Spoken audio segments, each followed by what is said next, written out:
I am very bright today. I have no idea why. Hello everyone and welcome back to my channel. If you haven't guessed already, I have decided to get rid of a bunch of books. I have gone through my huge book collection and selected a few titles that I know that I'm never going to read again. I either didn't like them or I didn't like them enough to keep onto them. A lot of the books that I've decided to get rid of are actually books that I quite enjoyed. But you know that sometimes you can enjoy a book but still not want to read it again and still not want to keep on to it. At least that's how I feel. So basically today I'm going to show you all of the books. I think there are about 50 titles that I have here surrounding me, which sounds like a lot, but trust me, you almost cannot see it from my collection anyway. And I know that some of you out there are going to be like, what is happening? Why not just keep the books? Why not just keep on to your huge collection? But I think I'm more of a minimalist than not, if that makes sense. I like to keep on to things that I really want to keep. But for the rest of the things, I have no problem with getting rid of them, and that goes for books as well. And also, it's important for me to tell you that most of these books I have already given away to, or at least promised away to, a bunch of friends and co-workers. So no worries there, they will get their homes at new places and be read by other people. And for the rest of the titles, I've decided to give them to charity.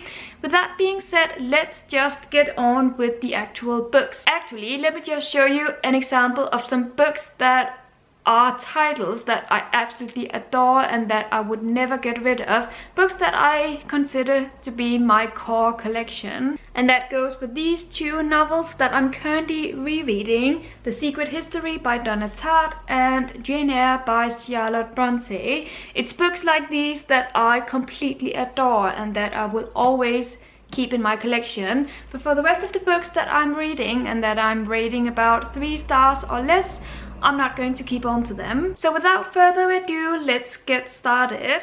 It by Stephen King, which I actually never managed to finish. Next we have The Six of Crows and Crooked Kingdom by Leigh Bardugo. Even though they are gorgeous books, they are not books that I ever want to read again. Actually, I didn't even finish the second book. I have a few French books which I haven't read actually. Merceau contre Enquête by Kamel Daoud. I've had this book for ages and never read it, so that's it. And also Voyage en France by Éric Dupin. I think this is a non-fictional piece of work. Either way, I haven't read any of these and I'm finally getting rid of them. 100 Years of Solitude by Gabriel Garcia Marquez. And this book, which is probably going to make me a little bit unpopular, but obviously this is Outlander by Diana Gabaldon and in this beautiful edition, but I'm sure that another person will love to have this edition and read it.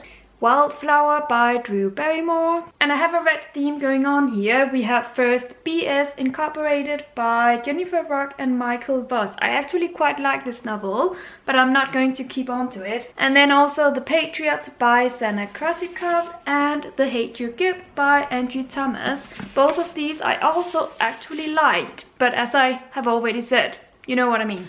The Sisters of Versailles by Sally Christie and also The Beginner's Goodbye by Anne Tyler.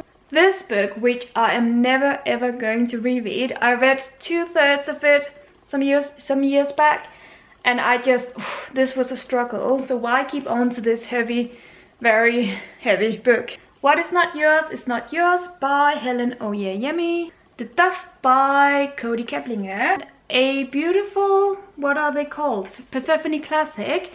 This is Miss Pettigrew Lives for a Day by Winifred Watson. And another classic is Jamaica Inn by Daphne du Maurier. Tender as the Night by F. Scott Fitzgerald. I did not care for this book, so I'm getting rid of it. Jonathan Strange and Mr. Norrell by Susanna Clark. Strange Heart Beating by Ellie Goldstone. And The Lonely Hearts Hotel by Heather O'Neill, which I actually adored, but not enough to reread it, I think, in the future. I'm pretty sure of that. His Dark Materials by Philip Pullman. Birdsong by Sebastian Faulks. And also The History of Love by Nicole Krauss. Books are heavy. Okay, so here we have a huge hardback which is The Queen of the Night by Alexander G. We also have here Sweet Bitter by Stephanie Danler. It's Not Me, It's You by Mehari McFarlane. The Past by Tessa Hadley, as well as A Place Called Winter by Patrick Gale. Next is The Queen of the Tearling by Erica Johansson. And Another Brooklyn by Jacqueline Woodson. And also The Roanoke Girls by Amy Engel. I Must Have You by Joanna Novak, and also The Golem and the Genie by Helene Wecker.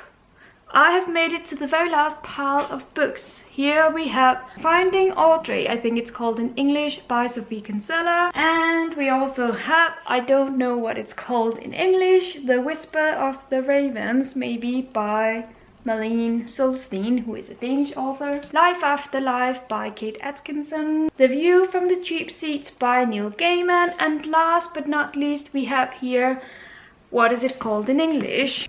Okay, it's just called Perfect in English by Rachel Joyce. I feel like this video was kind of a mess. I also feel like these videos don't inspire to actually read, because basically I'm telling you that I'm getting rid of these books.